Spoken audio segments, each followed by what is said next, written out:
new bike. It had 2 kilometres on the clock when we took delivery of it this week, and it's only done 1 dyno run so far, and that was a test run yesterday. So the cover's going to come off.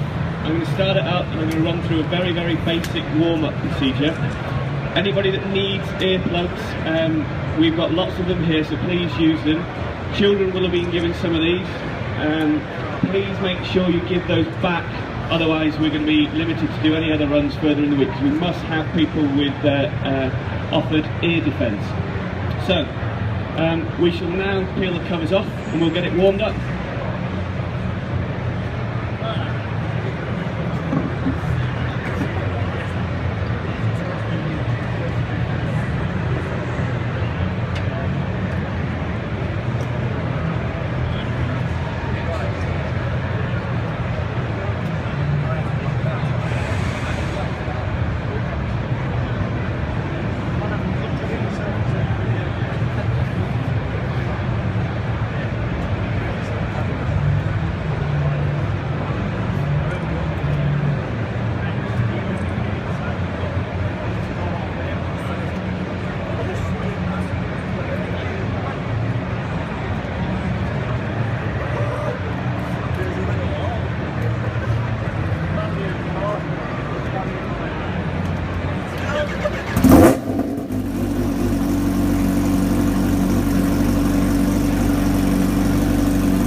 I haven't even gone on it yet.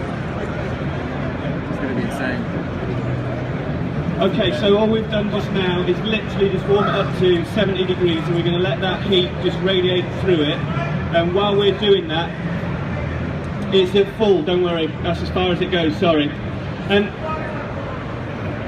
I can't hear you either. There is a God.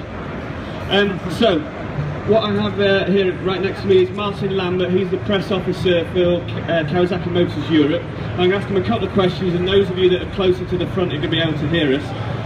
So, Martin, this bike, why did we make it? Short answer, because we could. It's a very important bike for Kawasaki because we are Kawasaki Heavy Industries. We are all about performance. We've got the facilities to make this bike, and when I say make this bike, we made the majority of the bike. We made the supercharger, which is at the very heart of this bike. Some people would go off and buy a supercharger. We made and developed our own supercharger. This bike is at the head of the Kawasaki range, and the effect of this bike will affect all other bikes in the Kawasaki range. So it's a brand leader, if you like. And tell us a little bit about this one here. I mean, we've got two bikes. We've got a road-going version and this, the R version. Which was designed first, the road and then developed into R, or the R bike that's been developed into road? They were developed at the same time, Craig, and for two completely different reasons. This is a closed course machine, which means it's totally not for the road. It's designed without any parameters at all, so it is literally the best that we could do. And the other day we found out, we were saying that it was 300 horsepower, and that's really impressive. Actually, it's more than 300 horsepower. The calculated effect of the ultimate power with Kawasaki Ram Air is 326 horsepower, so it's a formidable machine. For the road, the H2R is 200 horsepower, but the essence of it is the riding sensation. If you've never ridden a supercharged motorcycle, it is just incredible. I was lucky enough to ride one in Japan, and the road version is absolutely stunning. Power from absolute tick over, it gathers revs, it gathers power so quickly, it is phenomenal.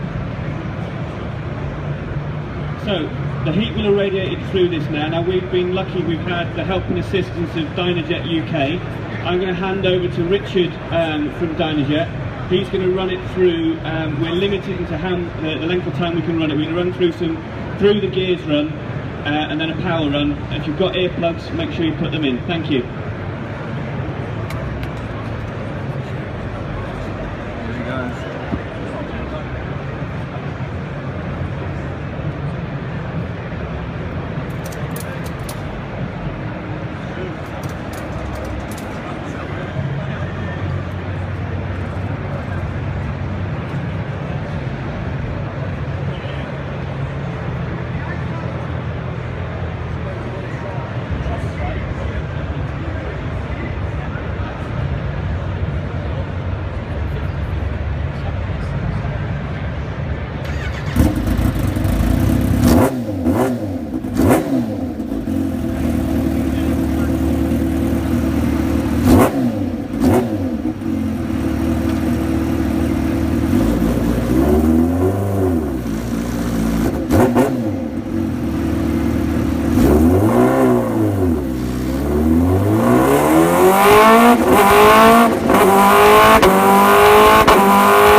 if anyone can hear me, if you've got any of the children's ear muffs, if you can return them back, that'd be absolutely fantastic so that we can do the run again tomorrow. Thank you ever so much.